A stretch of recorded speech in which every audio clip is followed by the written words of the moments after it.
for us as filmmakers, as documentarians, historians, really, we're like, well, we've got to make sure we do what we can to help people better understand the historical context to October 7. What's the real story? What's the real history? Who is Hamas? What motivates them?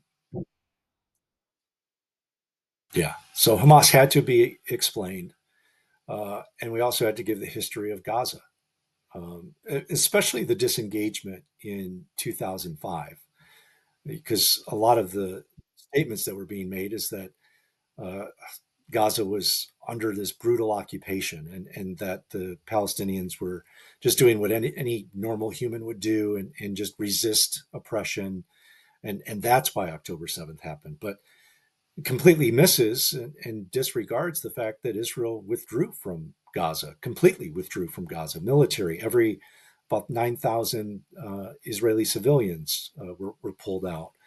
And Gaza was completely given over to the Palestinian Authority. And then what happened just less than 24 hours after Israel disengaged in August of 2005, Hamas starts firing rockets into Israel. Less than 24 hours.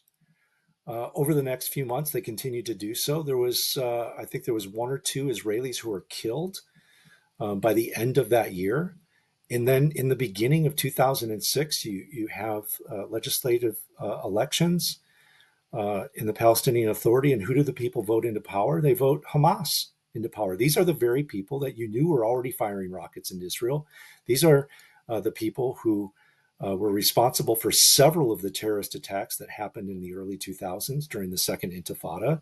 So the Palestinian people knew very, very well who they were voting into power.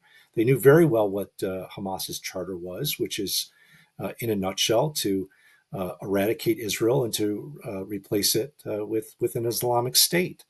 And so they knew exactly who Hamas was. And so that's the history that people seem to either ignore or just simply don't know.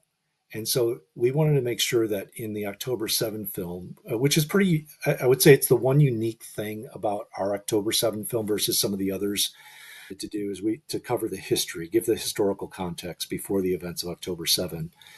And so if people want more of that overview, or I guess you could maybe even say a deeper dive, um, then our film will help provide that.